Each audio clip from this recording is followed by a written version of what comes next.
Bien, bonjour à tous, merci de nous rejoindre. Le contenu présenté ce jour devait être exposé la semaine dernière lors d'Autodesk University, lors d'une session de questions-réponses le 18 novembre avec Jean-François Villette suite à sa classe, le BIM caténaire après 2 ans d'implémentation chez SNCF Réseau. Malheureusement, par manque de temps euh, et suite à des bugs de la plateforme Intrado, il n'a pas été possible de diffuser le contenu. C'est pour ça qu'on le fait sous une forme tierce maintenant.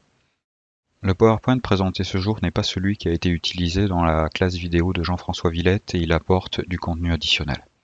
For English attendees, the content will be translated in the next few days.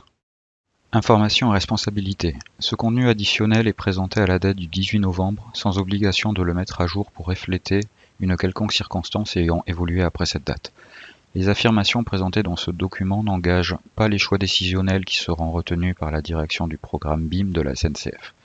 Les efforts de développement prévus ou possibles en interne peuvent évoluer sans notification au préalable. À propos des intervenants, Jean-François Villette est chargé d'études et BIM manager dans la division traction électrique, rattaché au PRI de Nantes-Rennes. Béranger Marquès est chargé maintenance, rattaché à l'Infrapol Paris Sud-Ouest.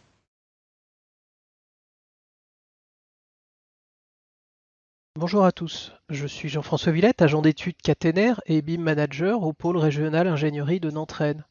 Cette ingénierie concentre les métiers ferroviaires suivants: les études générales, voies, quais, la signalisation, les ouvrages d'art, la traction électrique, les télécommunications et l'énergie électrique. J'ai présenté une classe à l'université Autodesk cette année afin de dresser un premier bilan de l'implémentation du BIM au sein de la traction électrique au pôle régional ingénierie Nantes-Rennes. Les premiers travaux s'attachaient à construire la maquette et à la phaser. À présent, nous devons axer nos travaux sur le I de BIM. Rattacher l'information de façon efficace et fiable.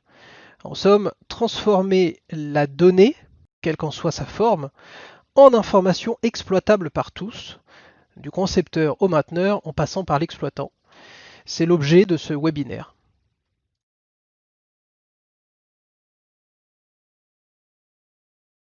Bonjour à tous, j'espère que vous vous portez bien. Béranger Marquès au micro. J'interviens ici donc pour annoncer une convergence entre les travaux de Jean-François et ceux réalisés par le projet UpSector de Juvisy. Donc pour rappel, le projet UpSector, c'est un projet qui vise à réaliser une maquette BIM à destination de la maintenance pour SNCF Réseau. Au cours de la phase A, différents faisceaux de voies ont été modélisés avec la gare de Juvisy afin d'apporter au mainteneur une vision des constituants ferroviaires et des défauts à traiter d'une zone, le tout étant connecté aux bases de données internes. Donc vous pouvez vous documenter plus en détail sur ce projet en visionnant la classe Autodesk University Railway Maintenance Processes Automation How to Link BIM Data to GIS Model. Et en ce moment, nous sommes en deuxième phase de production avec pour objectif d'étendre le projet aux 30 km d'infrastructure que représente en fait l'ensemble des secteurs de maintenance de Juvisy. Le tout, c'est d'y inclure en fait plus de métiers, dont la caténaire, et c'est d'ailleurs pour cette raison que j'ai contacté Jean-François. Nos deux démarches ont des points de convergence, notamment sur l'aspect cartographie de nos projets respectifs. Et l'idée avec cette convergence, c'est de profiter d'une zone géographique comportant des portiques de grande ouverture dans notre phase B, qui est en fait similaire au projet de la gare du Mans réalisé par Jean-François. Et le tout, c'est fait pour uniformiser nos processus. Donc les méthodes vont se diriger vers des logiciels d'infrastructure, tels que Civil 3D, et les travaux d'investigation portent majoritairement sur l'intégration des métiers liés à la traction électrique, et plus particulièrement sur les données alphanumériques portées par les canaux de montage, et notamment ce qui est lié aux nomenclatures. Traction électrique et civil 3D. Bien que le contenu présenté dans la classe de Jean-François soit très orienté autour de Revit, il est important quand même de mentionner que les effectifs de traction électrique au sein de la SNCF sont actuellement en cours de formation sur Civil 3D, qui est un outil d'infrastructure linéaire. À l'heure actuelle, il existe en fait deux approches pour la caténaire, ce que vous a montré Jean-François, donc utiliser une approche essentiellement focusé directement sur Revit. L'avantage, c'est de pouvoir bénéficier en fait de supports caténaires qui soient paramétriques en utilisant essentiellement les familles. En revanche, au niveau de la voie, Jean-François est obligé de se baser sur des polylines 3D qui sont statiques, non dynamiques et non paramétriques. La deuxième approche de conception est orientée autour de Civil 3D et Inventor. L'avantage, c'est qu'on va utiliser Civil 3D pour la modélisation de la voie ferrée. Les supports caténaires vont être modélisés sur Inventor, mais malheureusement, à l'heure actuelle, il y a toujours des limitations au point de vue de la technologie pour pouvoir bénéficier de supports paramétriques directement dans Civil 3D. Il est tout à fait possible de faire une multitude d'exportations de formats IPT, c'est-à-dire des pièces ou des assemblages IAM Inventor vers Civil 3D, mais on aurait autant de blocs que de configurations. Et pour les chargés d'études traction électrique sur une phase projet ou une phase de remaniement caténaire, ce n'est pas forcément l'idéal. Donc chaque approche a ses avantages et ses inconvénients, et durant cette classe, on va s'orienter un petit peu plus sur ce qu'il est possible de faire avec Civil 3D et ce qu'on attend à l'avenir de ce logiciel. Lorsque nous avons élaboré ce support de webinaire, le soir même devait être annoncée l'infrastructure des Slame, qui est une masterclass en ligne organisée par Victoria Ureña, Technical Sales Specialist pour Autodesk Espagne, qui devait être accompagnée de Wouter Bulens, BIM Manager pour Tucray en Belgique, et de Justin Rasselis chez Stantec USA. On s'est posé la question, est-ce que le contenu qui sera présenté, enfin qui a été présenté, est la réponse à toutes nos questions? La réponse est pas forcément oui, mais en tout cas les deux intervenants ont amené du contenu additionnel, du contenu customisé, développé par leurs soins, qui répond déjà à un certain nombre de questions auxquelles on se pose pour une utilisation conjointe d'Inventor et Civil 3D. Dans la première partie de la classe, Wouter Bulens a montré comment venir par exemple rendre paramétrique un tunnel et déformer en fait les sections sans forcément utiliser les cibles de guidage que nous utilisons traditionnellement pour faire des corridors civils 3D. Wouter est allé un petit peu plus loin en faisant appel à un fichier JSON, un fichier de normes. Ce propre fichier JSON fait référence à un fichier externe Excel, et en fait en utilisant des formules mathématiques, il arrive à sortir des clous, à être out of the box des fonctionnalités offertes nativement par Civil 3D. Il arrive en fait à contourner certaines fonctionnalités qui ne sont pas présentes en native pour rendre par exemple un tunnel sur des sections paramétriques. Justin Rasselis, lui, il allait un petit peu plus loin sur une section de tunnel en utilisant SubAssembly Composer. Il a décomposé en 3-4 configurations: un tunnel simple, circulaire, donc on est en voie courante, une section de jonction commune, donc avec une section ovoïdale, et puis après deux tunnels différents. Et en fait, le but c'est de représenter la modélisation d'un appareil de voie. Avec Dynamo et des scripts customisés Python, donc c'est-à-dire des éléments qui ne sont pas compris nativement dans la bibliothèque de nœuds Dynamo, Justin a réussi à segmenter en fait son projet Civil 3D pour en une multitude de zones et ramener les paramètres portés par SubAssembly Composer dans une table de paramètres Inventor. C'est très important, c'est vraiment sur cette hypothèse que se base son raisonnement. Si en fait il n'y a pas vraiment une continuité entre SubAssembly Composer et donc Civil 3D et Inventor, il n'y a pas de lien possible. Mais il arrive à faire reconstruire dans Inventor des sections de Civil 3D. Il implémente des objets paramétriques. Donc dans ce cas-là, on était vraiment sur des panneaux de signalisation, c'est-à-dire des parallélépipèdes rectangles, en fait des sortes de boîtes à chaussures. Et ces boîtes à chaussures, il est en mesure de les ramener ensuite dans Civil 3D sous la forme de blocs. Donc l'objectif à terme, c'est de savoir si on pourrait ramener soit des assemblages IAM Inventor dans Civil 3D. L'intervenant pense effectivement que c'est possible, mais cela va nécessiter encore un petit peu de travaux, d'investigation et des développements complémentaires. C'est une technologie qu'on attend activement pour que Civil 3D soit en mesure d'interpréter directement la géométrie d'Inventor, et si modification de la géométrie Inventor il y a, qu'il y ait automatiquement une répercussion dans Civil 3D. Autodesk travaille sur ce sujet depuis de nombreux mois. Malheureusement, la question qu'on se pose, c'est encore quand est-ce qu'elle sera intégrée nativement. Mais en tout cas, ces deux interlocuteurs ont l'avantage en fait de bien maîtriser les produits, pour certains depuis un certain nombre d'années, et ils connaissent en fait les limites, et par des développements complémentaires, puisque ce sont des ingénieurs projeteurs développeurs, ils arrivent en fait à sortir du cadre pour répondre à des besoins métiers spécifiques en utilisant les fonctionnalités déjà présentes dans la collection AEC et Manufacturing. Donc si vous n'avez pas vu cette classe qui est en anglais, je vous invite à aller consulter la chaîne Autodesk University et voir le replay de l'infrastructure Design Slam. Vu qu'à l'heure actuelle, il n'y a pas de solution qui répond à tous les besoins, que l'on utilise soit Revit ou l'association Civil 3D et Inventor, on peut se poser la question de l'hybridation. Et revient souvent sur le sujet le développement complémentaire Civil Connection. Donc la première question à se poser, c'est qu'est-ce que Civil Connection? C'est un packaging complémentaire pour Dynamo, mais uniquement Dynamo pour Revit. Vous ne le trouverez pas pour Dynamo pour Civil 3D. C'est important de le préciser. En fait, l'objectif initial, c'était de savoir interpréter des projets issus d'Autodesk Civil 3D dans Revit pour finir en fait une maquette numérique dans Revit en prenant par exemple une infrastructure de référence. Ça peut être une route, hein, mais on pourrait aussi envisager le cas d'une voie ferrée. Le problème de cette solution, c'est qu'en fait, elle n'est pas associée à la roadmap officielle des produits Autodesk. C'est une solution hybride développée par le consulting, donc elle est indépendante de la ligne des produits, et sa maintenance, en fait, est aussi liée à l'existence du service après-vente, et en l'occurrence CSO, Customer Success Organization. Si vous avez consulté des classes Autodesk University de Las Vegas 2019, certaines ingénieries, comme par exemple Dar Al Handassa, qui est une ingénierie libanaise, ont déjà essayé ce workflow et en sont satisfaits, mais sur des ouvrages d'art. Sur des ouvrages d'art parce que la section est constante. Ce qui ne sera pas forcément le cas sur les plateformes ferroviaires où on aura des largeurs variables en fonction qu'on ait des fortes densités d'appareils de voie ou pas, hein, que l'on soit en pleine voie ou pas. Il y a aussi un sujet qui a son importance, c'est le géoréférencement avec Revit.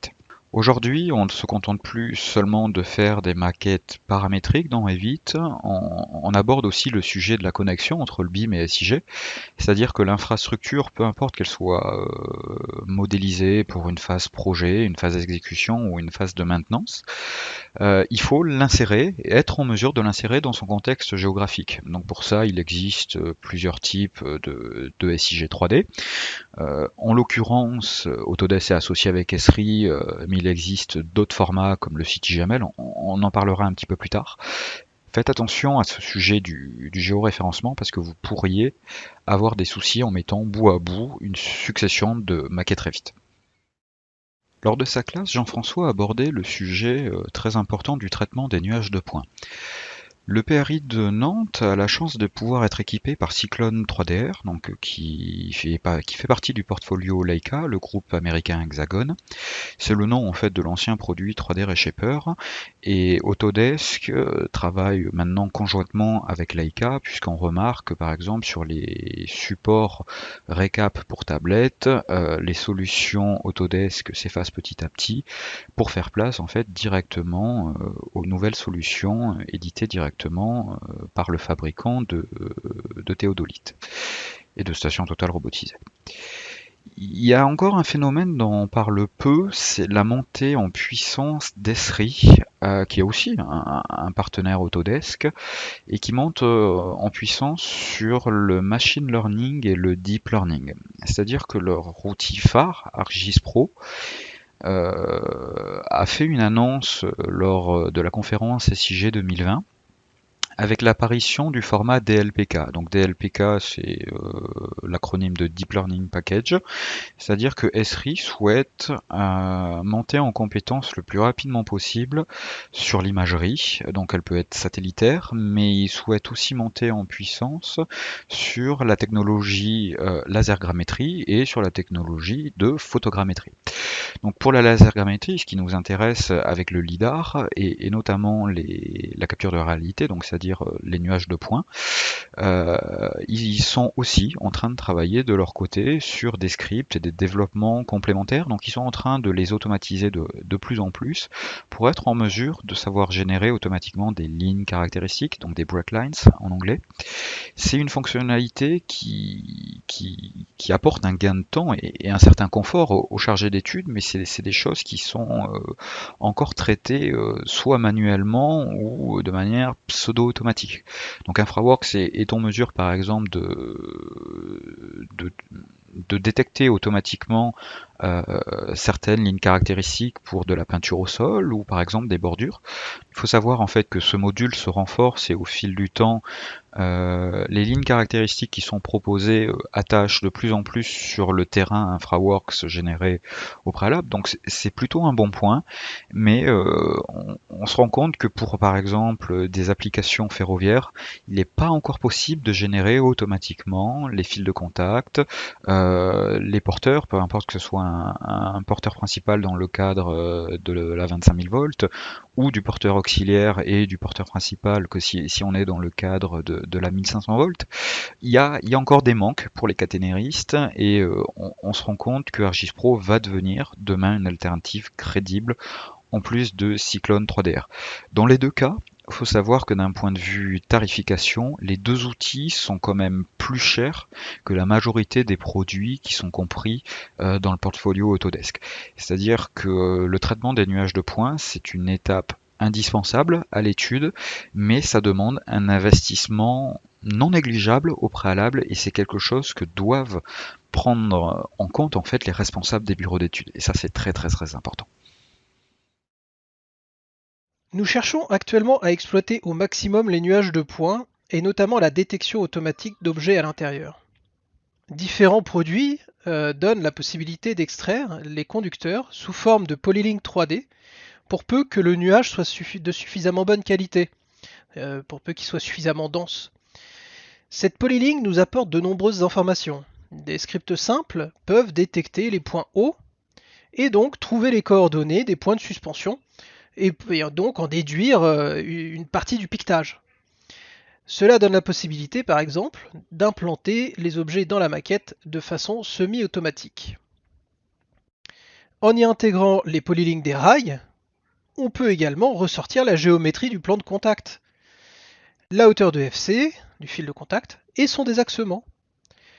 On peut aussi imaginer de détecter les zones bleues, pourquoi pas, zone où le FC est à une hauteur inférieure à 5 mètres et pour lesquelles il faut prendre certaines précautions.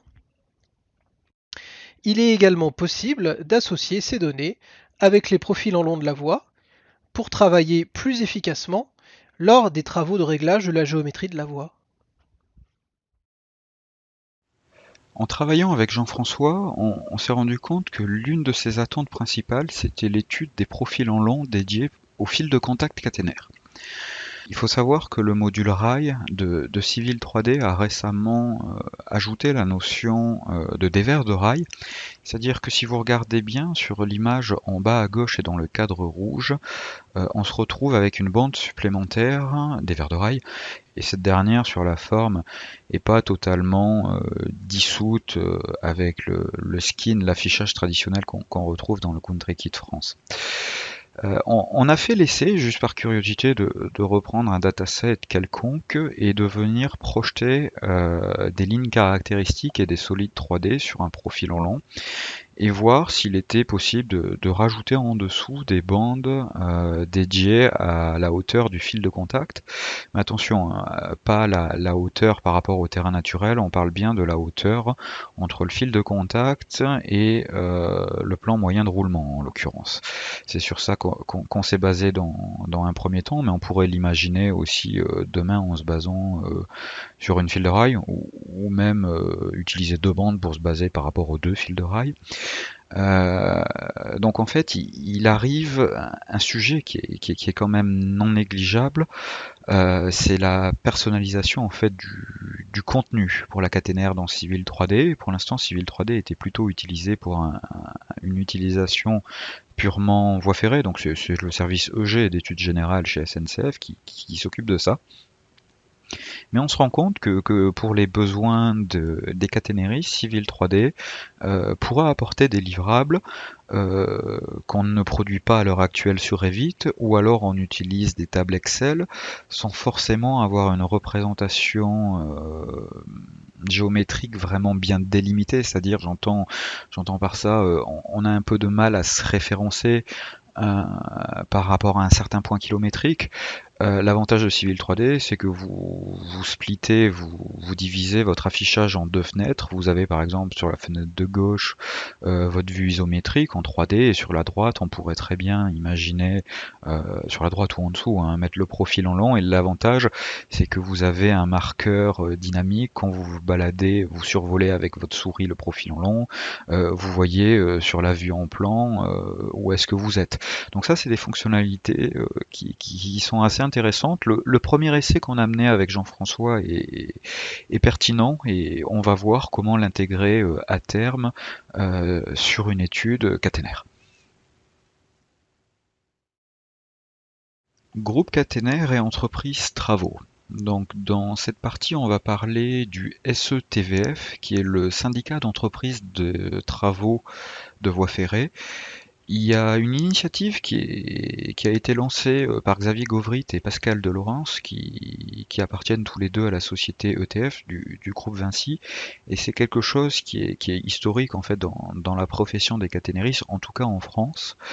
C'est qu'il y a une mission d'harmonisation des outils et des usages BIM liés aux travaux ferroviaires. C'est-à-dire que pour la première fois, on se rend compte que plusieurs acteurs de la profession se mettent autour d'une table pour parler de thématiques qui leur sont communes.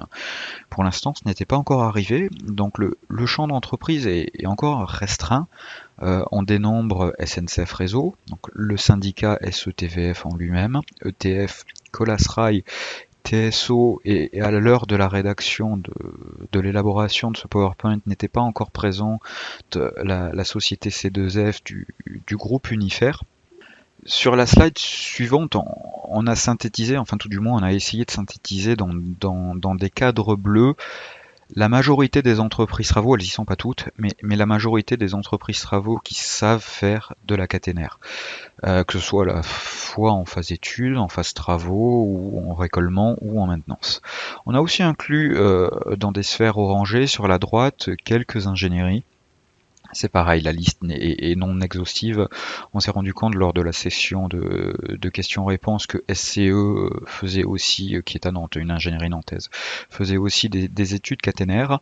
Et sur les entreprises travaux, la liste non plus n'est pas exhaustive, parce que, par exemple, des sociétés, des PME comme Maya Rail ne sont pas représentées.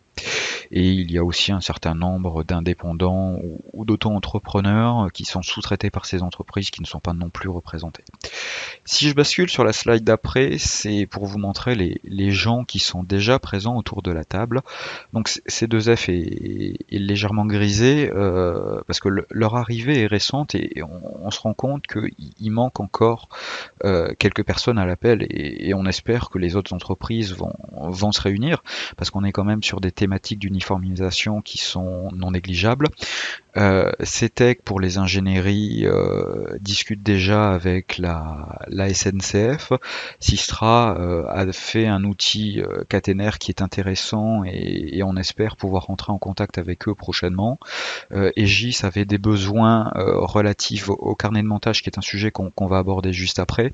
Donc voilà, on se rend compte que le milieu qui autrefois était plutôt séparé commence à évoluer un petit peu, et que les choses en fait vont plutôt dans le bon sens. Comme l'a précisé Béranger au début du webinaire, l'une des initiatives que l'on souhaite porter avec la phase B du projet de Juvisy, c'est intégrer partiellement dans un premier temps des données caténaires pour les mainteneurs. Donc pour ça, on s'est intéressé à une section. On a sur le projet de Juvisy, au sud de la gare, une zone de portique de grandes ouvertures. C'est au final un cas d'usage qui est assez proche de ce que Jean-François a pu faire à Nantes sur son étude de la gare du Mans. Et c'est d'ailleurs pour ça qu'on s'est rapproché de lui et de bénéficier de son expertise. La différence, c'est que plutôt qu'intégrer quelques paramètres sur les supports, on s'est posé la question comment venir retranscrire l'intégralité des informations contenues dans les nomenclatures des carnets de montage dans une maquette numérique civile 3D. Donc la première question à se poser, c'est qu'est-ce qu'un carnet de montage? Donc un carnet de montage, c'est un livrable papier, qui est généralement dans les cas standards au format A4, mais on a aussi au format A3 ou aussi au format XA3, c'est-à-dire dans le cas de certaines gares, ça peut être des planches très très larges que l'on va venir plier. Nous pour l'instant on s'est limité à une zone théorique simple, que ce soit sur la géométrie des portiques ou sur le contenu des armements. Donc c'est des courbes transversales au droit d'un support caténaire, c'est typiquement ce que vous voyez sur l'image intégrée sur la droite. On a à une section donnée deux supports caténaires qui sont l'un en face de l'autre. Alors c'est pas toujours le cas, hein. Dans des zones de courbe ou dans des zones de raccordement progressif, souvent les supports caténaires sont en quinconce, donc ce qui fait que vous avez souvent qu'un seul poteau par folio, par feuille de carnet de montage. Et c'est très très important pour les mainteneurs parce qu'en fait, en plus de la représentation géométrique, qui est en fait une coupe au centième, vous avez en bas une nomenclature assez complète qui représente donc soit les assemblages ou les sous-assemblages qui constituent en fait l'armement, c'est-à-dire le bras de rappel, la console, la boulonnerie associée, et ainsi de suite. Donc on a la désignation des pièces, on a des numéros de plan, parce qu'il faut savoir que la caténaire c'est une expertise et qu'il y a beaucoup de référentiels techniques, peut-être plus que dans le cas de la voie. On s'est rendu compte qu'il y a des quantitatifs, c'est des choses qu'on n'avait pas forcément pris en compte sur le projet phase A de Jeuvisy. Donc en fait, on a beaucoup plus d'infos que lors du projet du Visi Phasa où on s'était contenté de modéliser uniquement la gare. C'est-à-dire que pour nous, l'appareil le plus technique, c'était l'appareil de voie, il portait 35 attributs. Dans le cadre d'un carnet de montage, comme vous voyez sur la droite, il y a 243 attributs. Et ces 243 attributs, on n'a pas forcément envie de recopier manuellement l'intégralité de la donnée à chaque fois.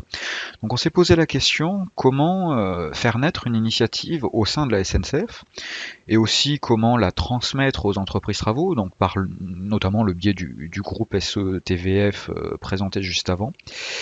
Et en fait, l'objectif, c'était de venir créer un carnet de montage type qui soit standardisé pour l'intégralité de la profession. À l'heure actuelle, chaque entreprise travaux a développé son propre outil en interne basé sur un moteur AutoCAD ou pas. C'est-à-dire qu'ils ont tous des gabarits qui sont différents. Donc pour certaines entreprises, les gabarits sont très standardisés, c'est-à-dire que les attributs sont plutôt bien codifiés pour certaines, et pour d'autres ce n'est absolument pas le cas, puisque certains développements ne sont pas basés sur un AutoCAD, mais vraiment sur un logiciel totalement dédié à part.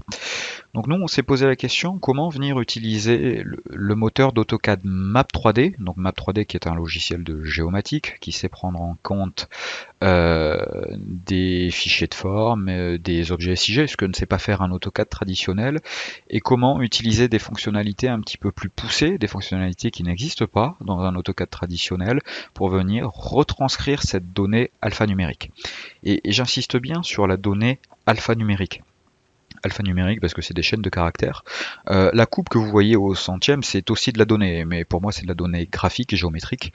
Là, ce qui nous intéressait vraiment dans le cadre de Jeuvisy, c'était récupérer la donnée alphanumérique pour pouvoir la greffer dans les maquettes numériques, sans forcément avoir un niveau de détail très très avancé. Donc je passe à la slide d'après. On a établi en fait une sorte de diagramme BPMN où entre guillemets le carnet de montage qu'on souhaite implémenter, qui serait donc un carnet de montage visé par la direction SNCF, en l'occurrence DG2I TE, donc DG2I c'est la Direction Générale Industrielle et Ingénierie, TE pour traction électrique. Le but ça serait en fait de mettre en place un canal de données, donc basé sur des attributs qui soient codifiés, standardisés. C'est en fait un moyen de faire un flux bidirectionnel qui puisse à la fois rendre service à la SNCF, puisque ça reste quand même le gestionnaire du patrimoine ferroviaire français, c'est quand même une casquette non négligeable, hein, faut pas l'oublier, mais on voudrait aussi que ce canal puisse servir aux entreprises travaux, c'est-à-dire que si on vient utiliser un carnet de montage standardisé, que chaque entreprise puisse se connecter dessus en fait, entretenir ses propres magasins de données. Donc certaines entreprises travaux ont vraiment des SGBD, donc des systèmes de gestion de base de données qui sont bien conçus. D'autres utilisent des feuilles Excel, c'est-à-dire le niveau est très très disparate. Donc nous, notre objectif, c'était entre guillemets de venir mettre en place un canal pour entre guillemets faciliter l'exploitation pour tout le monde. Il faut savoir que la donnée actuelle, parfois elle est dans des attributs, la donnée alphanumérique portée par les carnets de montage, au mieux elle est sous la forme d'attributs et parfois elle est sous la forme de texte au mieux, ou de texte décomposé. Donc c'est très très difficile pour SNCF de récupérer ce contenu qui reste de la donnée, certes pas encore de la donnée orientée objet, hein, on est quand même sur la donnée déstructurée, mais ça reste quand même un début de données alphanumériques à exploiter. C'est compliqué pour la SNCF en fonction des différents prestataires externes de venir aller retranscrire ça dans ces entrepôts de données internes, et ils sont nombreux. Donc parfois on parle d'entrepôt de données pour la SNCF, parfois on va parler de lac de données. C'est vraiment tout ce qui est partie SI. Il y a toute une partie IT qui est non négligeable et qui sera pas forcément détaillée dans ce webinaire ou dans les travaux complémentaires en fait qui seront présentés au groupe du SETVF. Mais le but c'était de présenter en tout cas aux entreprises qui sont réunies autour de la table un moyen, un workflow, un flux de travail fonctionnel qui permettent, en utilisant un carnet de montage particulier, attention, un carnet de montage qui nécessite l'utilisation d'un map 3D, parce que dans ce carnet de montage est associé en fait des tables attributaires, chose que vous ne pouvez pas prendre en compte avec un AutoCAD traditionnel. Le but c'était de leur montrer qu'on pouvait amener de la valeur à partir des simples livrables de carnet de montage qu'aujourd'hui on ne sait malheureusement pas exploiter, à moins de venir ressaisir intégralement, manuellement, l'intégralité du contenu. Donc pour les entreprises travaux qui regarderaient ce webinaire, une autre vidéo, un autre webinaire est en préparation et devrait vous être communiqué à partir de la semaine prochaine. Dans les slides précédents, nous avons exposé ce que nous souhaiterions voir sur les données alphanumériques, mais le carnet de montage, il comprend aussi de la donnée géométrique. C'est-à-dire c'est la représentation au centième, les coupes au droit des supports caténaires. Il faut savoir que quand on réalise un modèle BIM, peu importe le logiciel utilisé, quand on est, comme Jean-François, fait une approche intégralement sur Revit, ou qu'on puisse utiliser Civil 3D Inventor, les poteaux qui sont modélisés ont un rendu avec un niveau de détail qui est supérieur avec ce qu'on retrouvait précédemment sur les carnets de montage initiaux qui étaient élaborés sur AutoCAD. L'avantage de Civil 3D par rapport à Revit, c'est la possibilité de prendre en compte les blocs à vue multiple, donc les BVM en français. Vous pouvez retrouver aussi l'acronyme anglais MVB pour Multiview Block. L'avantage de ces blocs, c'est que dans la maquette 3D, on vient insérer le poteau tel qu'il est, donc avec son niveau de détail, donc en l'occurrence ce serait plutôt un poteau réalisé à l'aide d'Inventor, mais on a la possibilité de venir reconstruire des blocs à vue multiple, c'est-à-dire qu'en fonction de l'orientation, la représentation est simplifiée. C'est ce que vous voyez dans le cercle bleu. en bas de l'écran. Le but, c'est je viens insérer mon poteau sur une tabulation Civil 3D. Donc une tabulation Civil 3D, c'est ce qui va permettre de dire au logiciel à cette abscisse donnée, je souhaite que tu me génères plus tard une feuille de carnet de profil en travers. Et bien sûr, l'objectif, ça sera de venir charger un gabarit SNCF dédié au carnet de montage, hein. C'est tout simplement la suite des travaux qui ont été explicités juste avant. Et en utilisant des MVB, s'assurer que en fait la représentation tridimensionnelle qui aurait été implémentée avec Dynamo dans l'espace objet de Civil 3D soit sur le livrable papier définitif simplifié, parce que j'ai pas forcément envie d'avoir le détail complet de mes isolateurs, parce que sinon je vais avoir un pâté de morceaux de polyligne. Et en plus à l'échelle 1/100, c'est pas forcément visible sur site. Donc je vais alléger le modèle déjà avec une représentation simplifiée, donc ça m'arrange.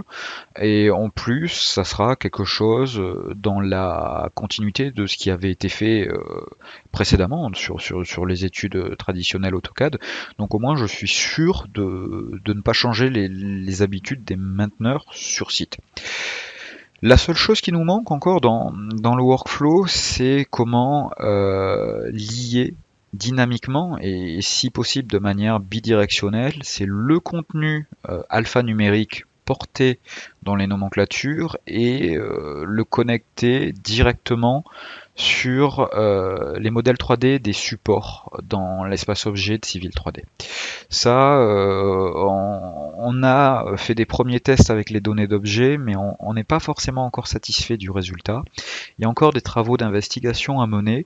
On espère trouver une solution incessamment sous peu, puisque l'optique des carnets de montage, c'est d'abord de penser livrable, hein.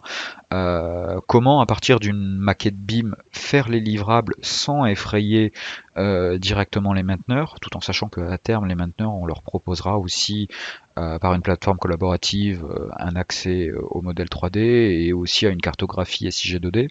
Mais dans un premier temps, on souhaitait rester quand même sur le look, si je puis dire, sur l'aspect des carnets de montage traditionnels, mais en prenant en compte les nouvelles manières en fait de travailler, hein. Donc il y a encore un peu de travail à faire, d'investigation à mener, mais on espère trouver une solution incessamment sous peu. Pour garantir la bonne exécution de ces projets ferroviaires, la SNCF, si elle souhaite utiliser Civil 3D, doit disposer d'éléments conséquents pour pouvoir mener à bien ses études.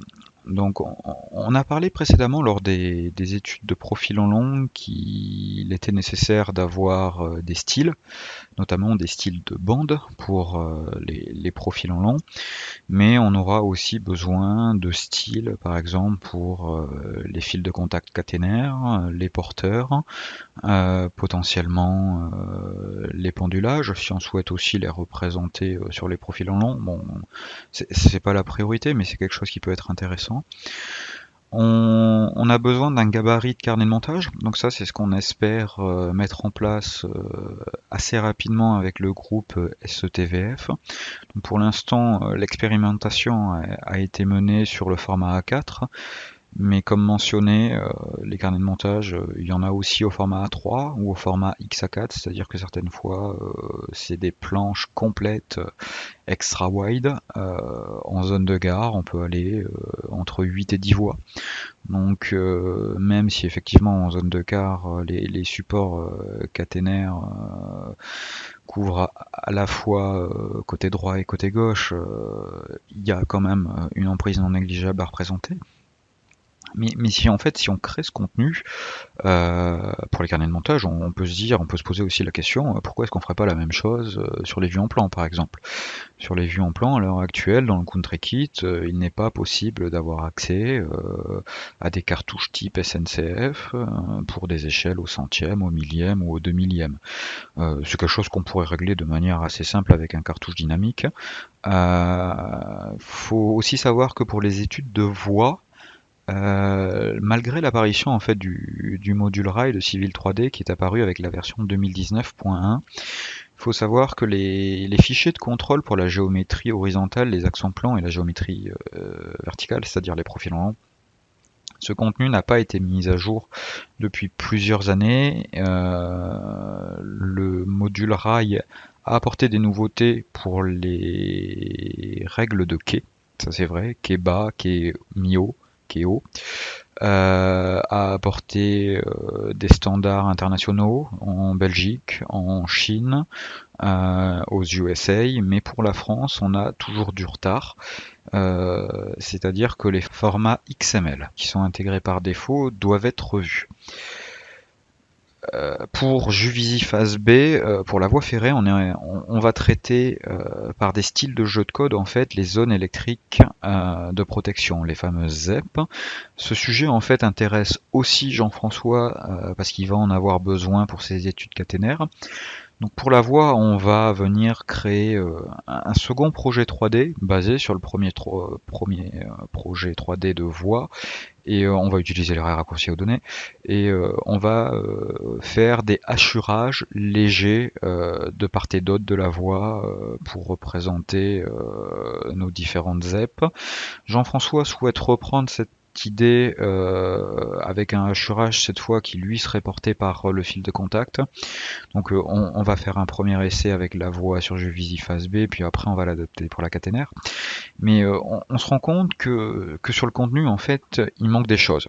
Alors le problème, c'est pas impossible hein, de venir rajouter ce contenu.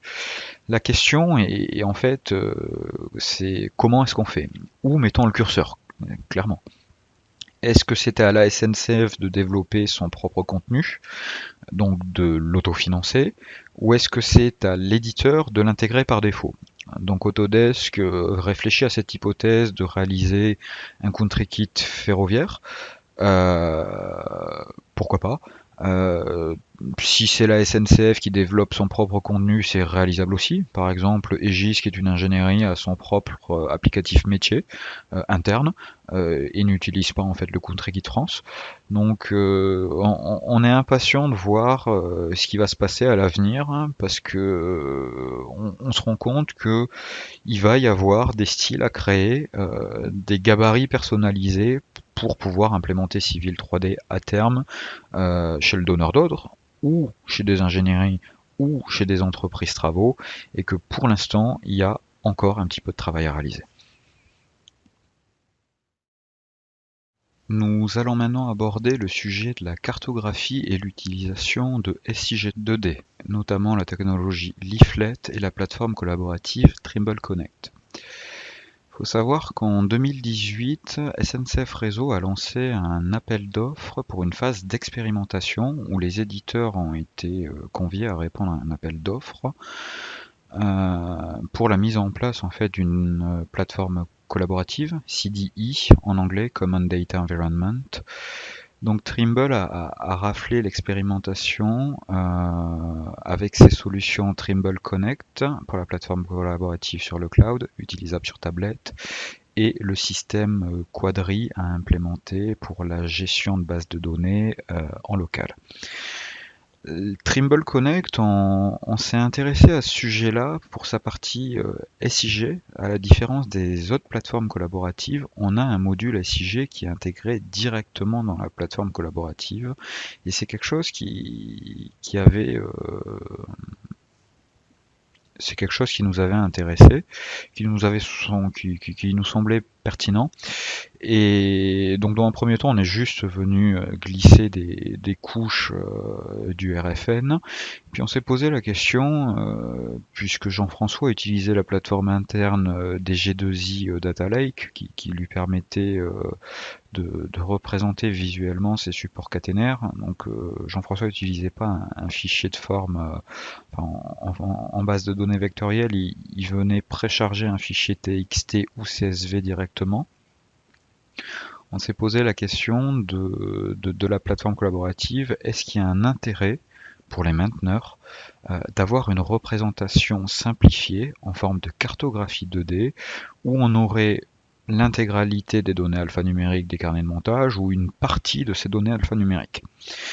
Donc on a fait nos premiers tests et on s'est rendu compte que, comme OpenStreetMap, Trimble Connect utilisait la technologie Leaflet. Donc la question c'est qu'est-ce que Leaflet? C'est une bibliothèque open source et elle permet en fait à Trimble Connect de venir charger des fonds cartographiques, qui sont d'ailleurs les mêmes que ceux chargés par la plateforme interne des G2I Data Lake de la SNCF. Et surtout, Leaflet prend en compte une API libre d'Esri et sait venir charger de la géodatabase. Et ça, c'est très très intéressant. Parce que la géodatabase, même si c'est un format propriétaire, on ne sera pas seulement limité à des formats type shapefile ou potentiellement spatial data file, format .sdf Autodesk. La géodatabase 2D, on sait la charger. J'insiste bien sur l'aspect géodatabase 2D. On a essayé de précharger nos géodatabases 3D qui avaient été utilisées sur la phase A de Juvisy. Ça n'a pas marché. Il y a une limite de 40 mégaoctets par géodatabase que vous pouvez charger. Il faut le prendre en compte. Alors pourquoi mettre en avant Trimble Connect? Tout simplement pour la gestion des droits et des utilisateurs, c'est-à-dire des utilisateurs pas seulement internes à la SNCF, mais on pense aussi aux entreprises travaux. On se pose la question, une partie des travaux de maintenance est externalisée, puisqu'il y a un nombre d'entreprises qui sont des partenaires courants, des prestataires extérieurs de la SNCF. On les a montrés précédemment dans une slide, quand on parlait du groupe SETVF. La question, c'est qu'est-ce qu'on pourrait mettre en place avec une gestion des droits et une gestion des équipes avec Trimble Connect. Est-ce qu'on partage l'intégralité de la donnée? Si ce n'est pas le cas, qu'est-ce qu'on partage? Comment est-ce que ces prix, comment ça va être interprété par les entreprises travaux? Sont-elles équipées déjà de tablettes sur site? C'est la première question à se poser. Est-ce que l'initiative séduit? Est-ce que ça séduit chez la SNCF? Est-ce que ça va séduire chez les entreprises travaux? Est-ce qu'il y a une plus-value? Est-ce qu'on peut se passer de papier? Est-ce qu'on gagne du temps sur les traitements? Est-ce qu'on va gagner du temps sur les récollements? Est-ce qu'on va gagner du temps et donc de la productivité sur site? Voilà, il y a une multitude de questions qui sont mises sur la table et on espère expérimenter ça prochainement sur une affaire technique. En plus de l'aspect cartographie avec les SIG 2D, on continue d'investiguer sur les SIG 3D.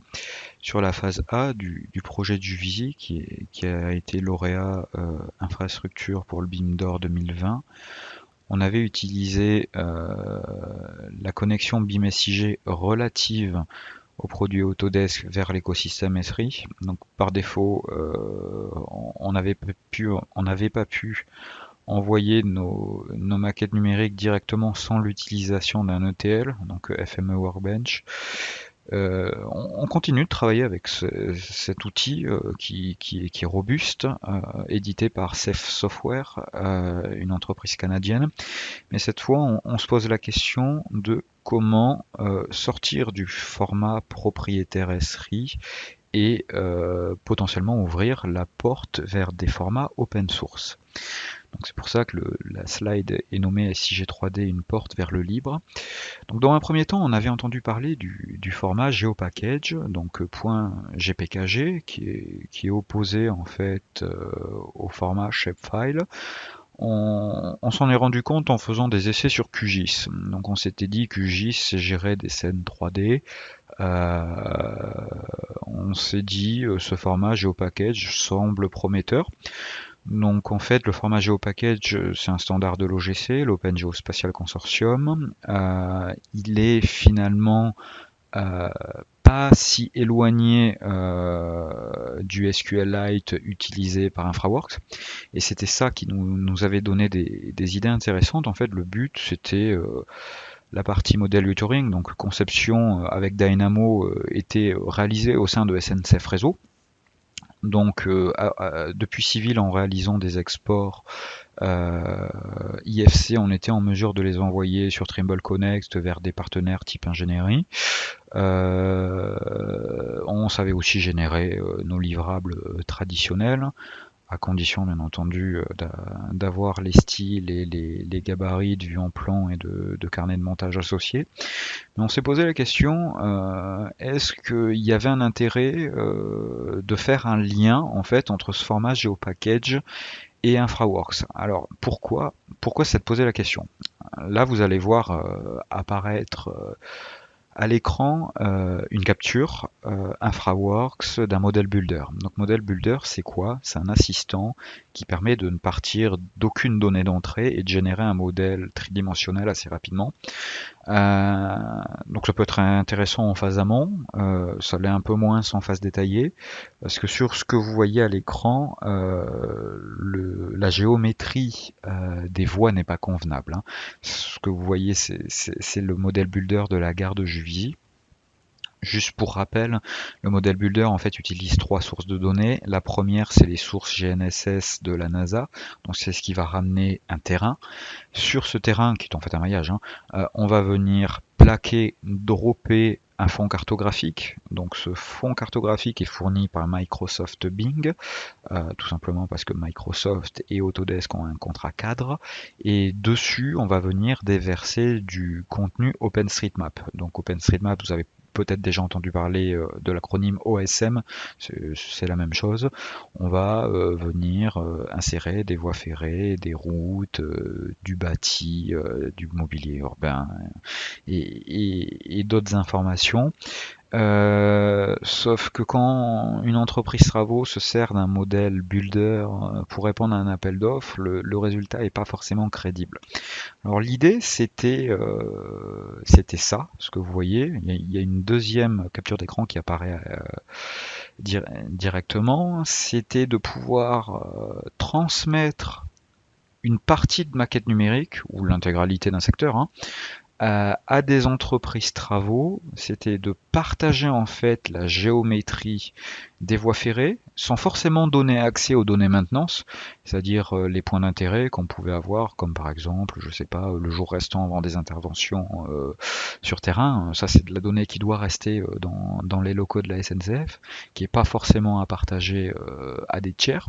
Mais le but, c'était de remplacer petit à petit en fait le modèle builder InfraWorks pour potentiellement se baser directement sur des serveurs SNCF, sur ce qui aurait pu devenir des open data, mais faire en sorte que un partenaire se connecte à une base SNCF pour récupérer une géométrie qui soit propre. Et ça, pour les appels d'offres en caténaire, c'est très intéressant, parce que la caténaire est toujours basée par rapport à la voie. C'est important de rappeler que la caténaire, c'est 1/10 hein, de la voie ferrée, donc c'est quand même non négligeable, c'est toujours la voie qui porte le fil, et pas l'inverse. Donc on s'était dit, si le format GeoPackage est en mesure, vu qu'il est basé sur du SQLite et que les modèles InfraWorks le sont aussi, si on arrive à retranscrire nos maquettes civiles 3D en GeoPackage, est-ce qu'on pourrait potentiellement partager du contenu, tout en sachant que ce contenu, la SNCF gardait dans son patrimoine, gardait ses scripts Dynamo, ils n'étaient pas communiqués au public. On gardait le fichier natif Civil 3D qui est paramétrique dans des serveurs SNCF. Ces fichiers-là ne seraient pas communiqués aux partenaires ou à des tiers. En fait, ce qu'on délivrait à des tiers, ce sont des exports des solides 3D issus du corridor, du projet 3D civil, pour entre guillemets aider sur les phases préparation de chantier, sur les phases de variantes, sur les phases d'appel d'offres, pour permettre potentiellement à des entreprises de faire des quantitatifs, des phases d'intervention, générer des livrables et ainsi de suite.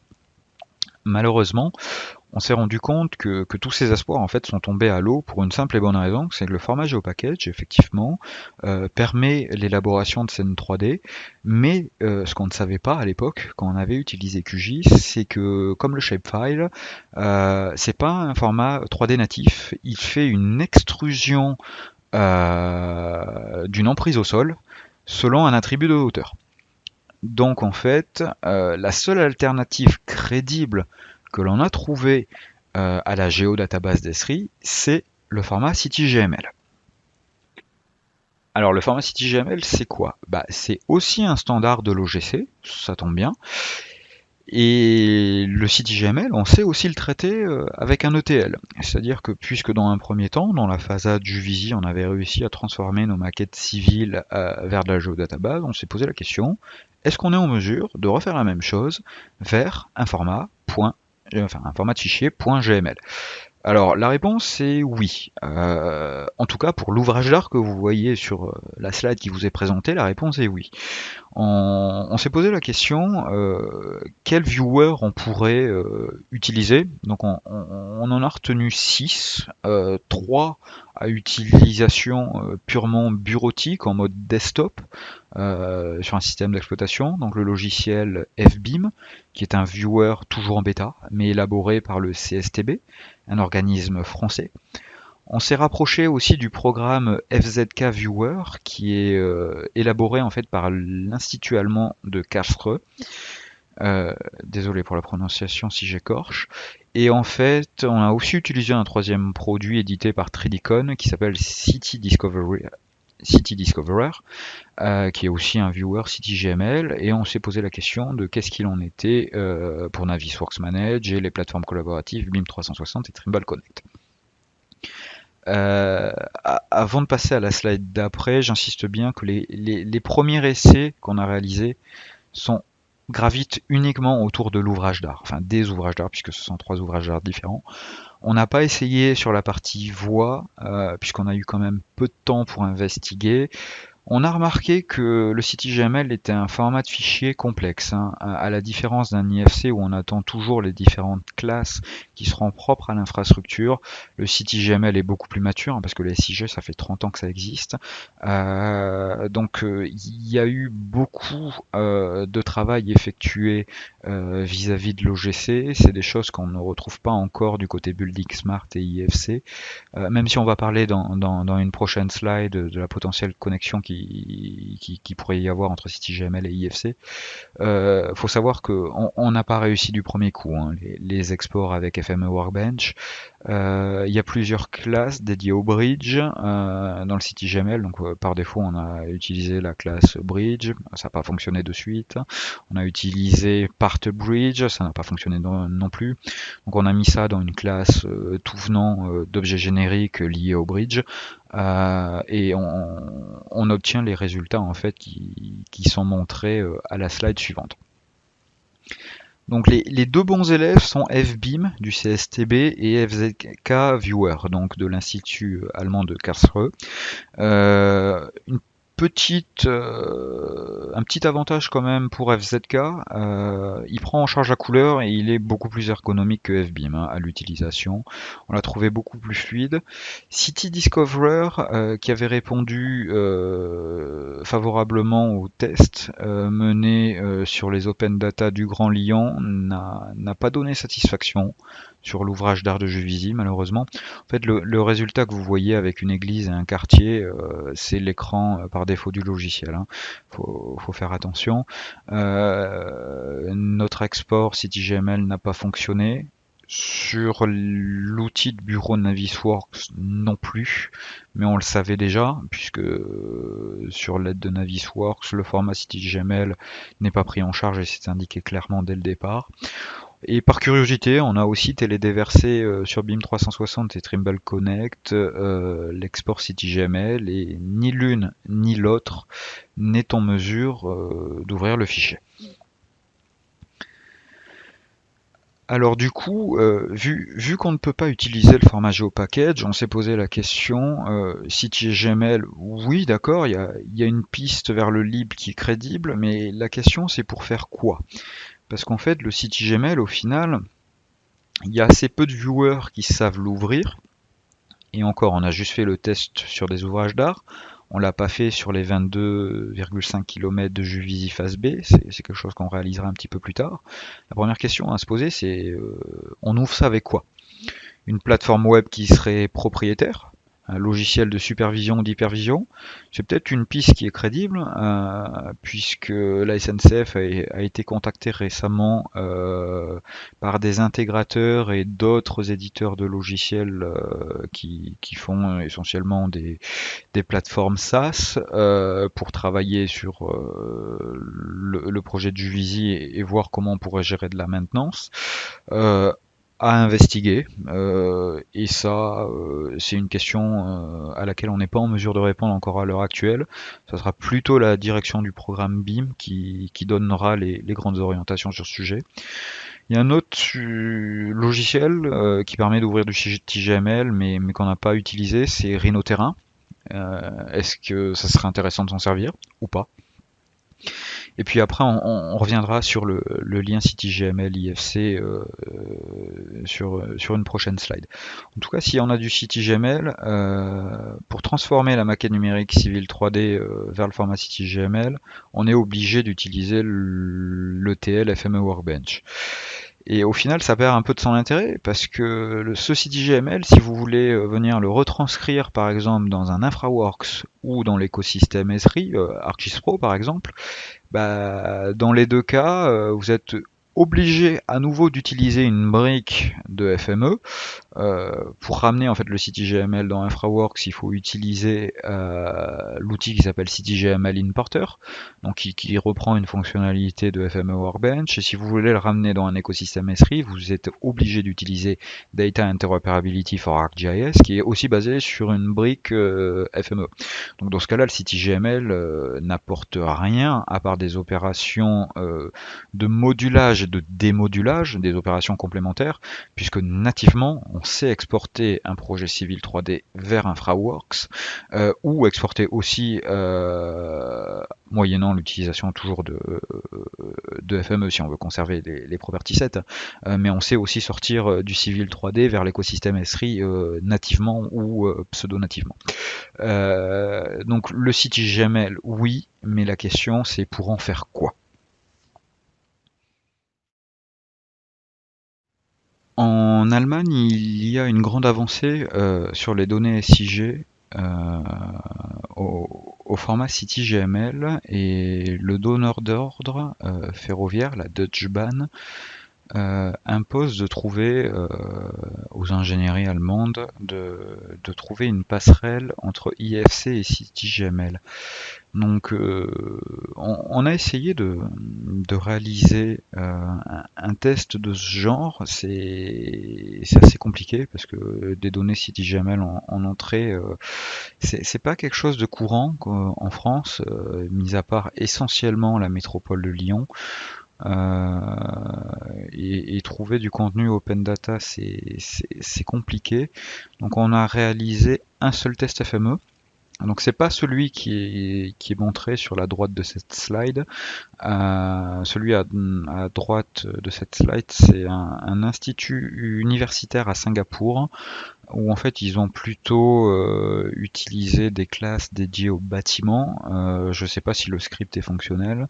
En tout cas, nous, sur notre premier essai, on n'a pas réussi à faire un lien entre les deux formats de fichiers. Tout en sachant que l'objectif à terme serait qu'il soit bidirectionnel aussi. En revanche, on a vu qu'il y a une fonctionnalité dans FBIM, donc le logiciel, le viewer bêta du CSTB, qu'il existait une passerelle entre ces deux formats. Donc pour faire l'essai, on attend de terminer la modélisation complète de la phase B du Juvisy. Pour l'instant, on est toujours en phase de traitement des données d'entrée, nuage de points et retranscription du tracé ferroviaire. Mais c'est une investigation qu'on garde en mémoire, qu'on a gentiment rangée sur un coin du bureau. Les Allemands, en tout cas, travaillent dessus. C'est compliqué d'avoir des retours. C'est pour ça qu'on regarde d'ailleurs ce que fait la Deutsche Bahn, puisque c'est l'équivalent de la SNCF, et je pense que ça sera aussi une thématique très très importante de pouvoir faire dialoguer de l'information d'un format libre vers un autre format libre, tout en sachant que les organismes référents ne sont pas du tout les mêmes. Pour l'un, c'est l'OGC, pour le CityGML, l'autre, on est plutôt côté Building Smart International avec l'IFC. Donc il y a encore un gros travail de standardisation à réaliser, mais c'est quelque chose que l'on suit attentivement. En plus des investigations menées sur les SIG 3D et les formats libres, on continue nos travaux de recherche sur l'écosystème Esri et ce qu'on avait pu faire précédemment avec FME et ArcGIS Pro. Donc on sait, c'est l'image que vous voyez en haut à gauche, on sait retranscrire les solides 3D issus d'un projet civil 3D, y compris des références de blocs qui porteraient de l'information complémentaire par les jeux de propriété personnalisés. C'est l'image type qui a été utilisée par la presse à la présentation du BIM d'or. Ça c'est fonctionnel et ArcGIS Pro 2.6 d'ailleurs sait lire maintenant nativement les formats DWG.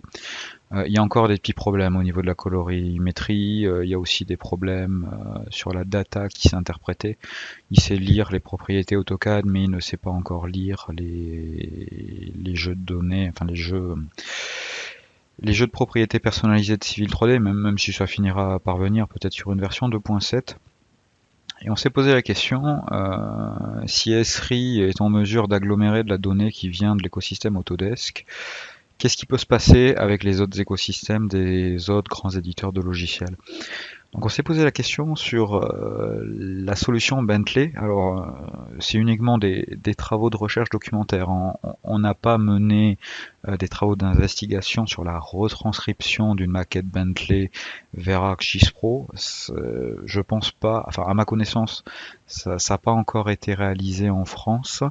L'exemple qui vous est montré sur cette slide vient de HNTB, qui est une ingénierie américaine, qui a retranscrit en fait un ouvrage d'art dans ArcGIS Enterprise dans le but de réaliser une scène 4D et notamment le phasage. C'est-à-dire que même si dans le portfolio Bentley il existe un équivalent de Navisworks qui est en mesure de réaliser un timeliner, les équipes développement de HNTB ont utilisé ArcGIS Enterprise pour développer un module complémentaire en ligne pour faire du phasage. On sait qu'ils ont utilisé aussi FME Workbench pour retranscrire la géométrie. On sait retranscrire la géométrie, mais aussi les jeux de données, comme nous, on l'a effectué avec la SNCF pour Civil 3D. Et les résultats sont plutôt intéressants. Donc on sait que ArcGIS Pro à terme pourrait devenir une plateforme multi-éditeur. Donc Esri ne s'est jamais réellement positionné sur des phases de modélisation en conception, mais déjà deux gros éditeurs sont en mesure d'être, enfin le contenu de deux gros éditeurs est en mesure d'être absorbé. Et on s'est aussi posé la question, il se passe quoi avec les solutions de GeoMedia? Donc GeoMedia nous a transmis un jeu de données. On remercie Lionel Perrin. On devait faire un rapport qu'on n'a pas terminé d'ailleurs. On espère le finir pour le premier trimestre 2021. C'est un projet à Lyon. Relatif à la ligne T6 de mémoire, et GeoMedia donc qui est basé sur un moteur AutoCAD, enfin qui se base sur un moteur AutoCAD à minima. Il peut aussi être basé sur un AutoCAD Map 3D ou sur un Civil 3D. On s'est posé la question du comportement des ACAD Proxy Entities. Donc en fait, il y a eu deux approches. La première, c'est utiliser ArcGIS Pro 2.5, qui était la même version utilisée que pour le test civil 3D avec FME Workbench. Comme ETL, c'est l'image que vous voyez sur la gauche. Donc il y a un travail de nettoyage préliminaire du dessin qui est quand même conséquent. C'est-à-dire que les objets générés par Covadis et aussi demain par Georail sont un petit peu différents des objets civils 3D. Donc il faut venir masquer ou purger ou supprimer des calques. Par exemple les tabulations, il n'y a aucun intérêt de les avoir dans le SIG 3D. Donc il faut vraiment conserver que la géométrie essentielle.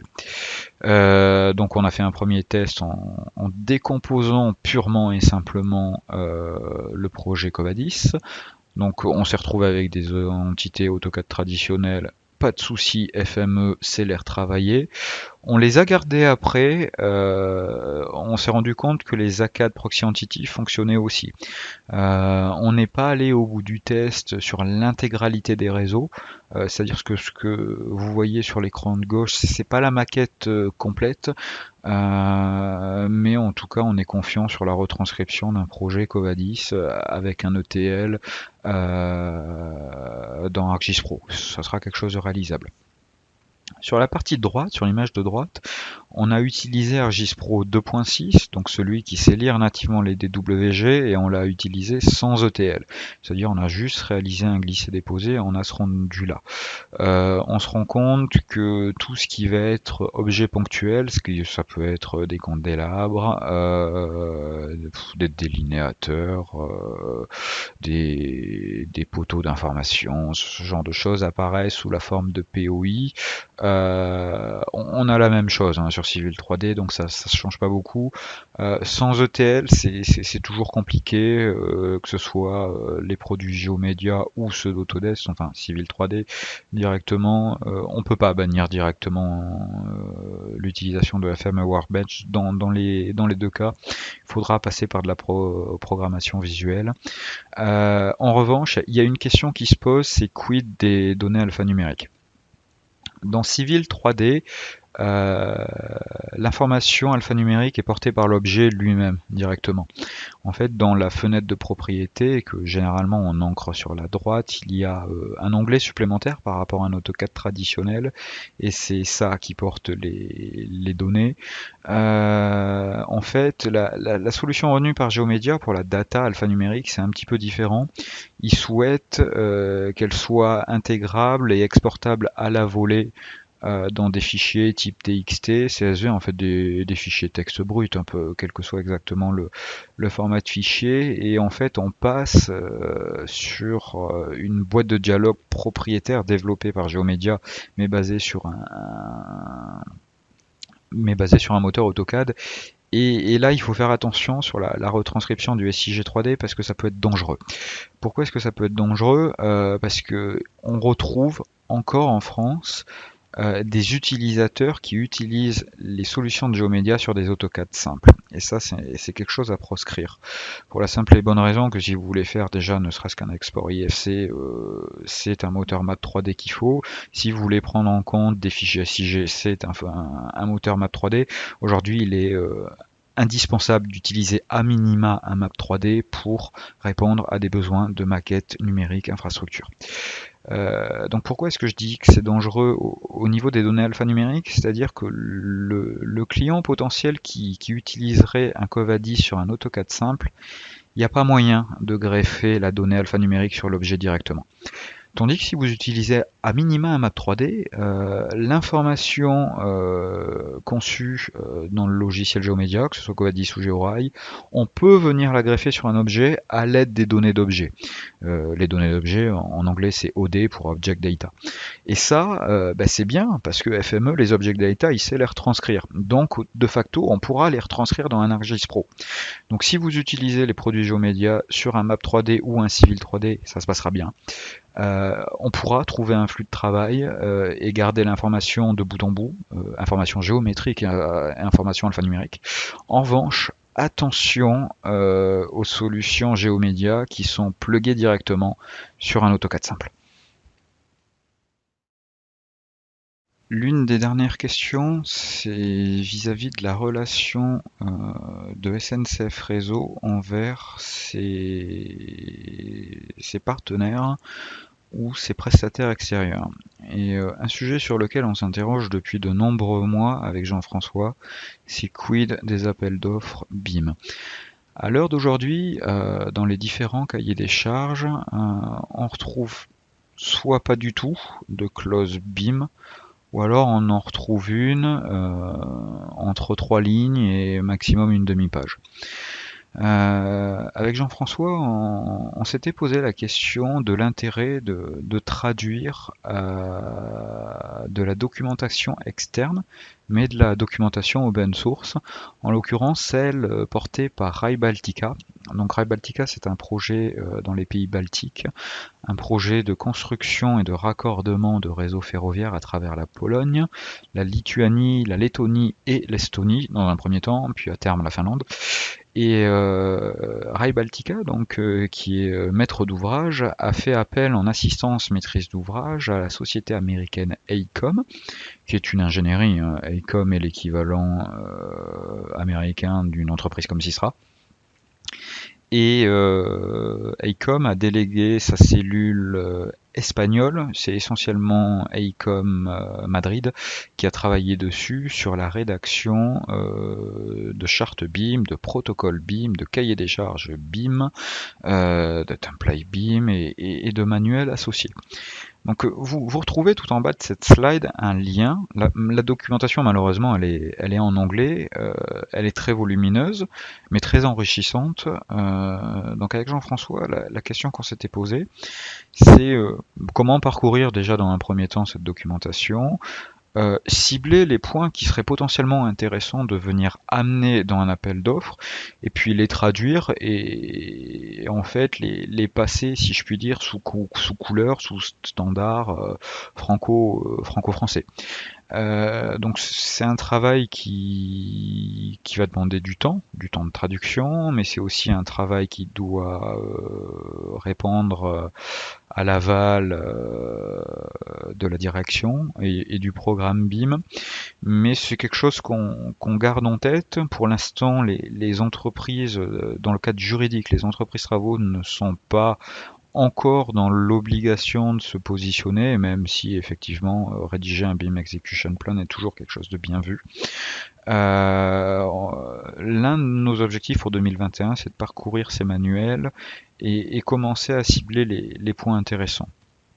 Donc si vous n'avez pas encore pris connaissance de ces documents, je vous invite à les télécharger. Ils sont en libre accès, ils sont open source, c'est gratuit.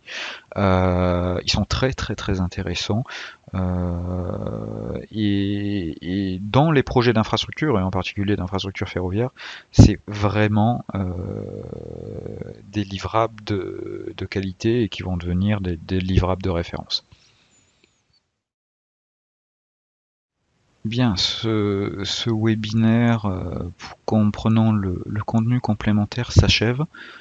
Jean-François avait assez justement souligné dans sa classe, dans la vidéo de sa classe EU, qu'on n'en était qu'au début de la transition digitale et de l'industrie 4.0, et je pense que c'est le cas. Vous avez pu voir qu'en un petit peu plus d'une heure, on a survolé un certain nombre de sujets, et c'est d'ailleurs bien le problème, on les a juste survolés. Il y en a encore de nombreux autres à investiguer. Si vous n'avez pas eu l'occasion de visualiser la classe de Béranger, CL 46 85 37, je vous invite à la regarder. C'est celle propre à l'implémentation BIM Maintenance pour le projet de Juvisy phase A et les travaux qui ont été menés pour la retranscription d'une maquette civile 3D vers ArcGIS Pro. On n'oublie pas de remercier Philippe Bonneau, donc Technical Marketing Manager chez Autodesk France, qui nous a gentiment supporté pour l'élaboration avec Jean-François de la session questions-réponses et qui nous a aussi validé nos classes Autodesk University pour pouvoir les déposer sur la plateforme et qui a toujours été à l'écoute de nos besoins. Enfin, dans un dernier temps, les slides de contact de Jean-François et de Béranger. Donc dernier rappel, Jean-François est basé à Nantes, donc c'est le PRI de Nantes et de Rennes, c'est les deux combinés, c'est le même chef qui chapeaute les deux entités. Chargé d'études traction électrique et BIM manager, mais il est aussi en discussion permanente avec ses collègues de la voie, le service EG, études générales, mais aussi les ouvrages d'art et la signalisation. Béranger Marquez, qui est rattaché à un infrapôle parisien et avec qui nous travaillons pour le secteur de Juvisy, Paris Sud-Ouest en fait. Donc vous avez leurs coordonnées directement, les adresses email et les profils LinkedIn associés. Merci pour votre présence.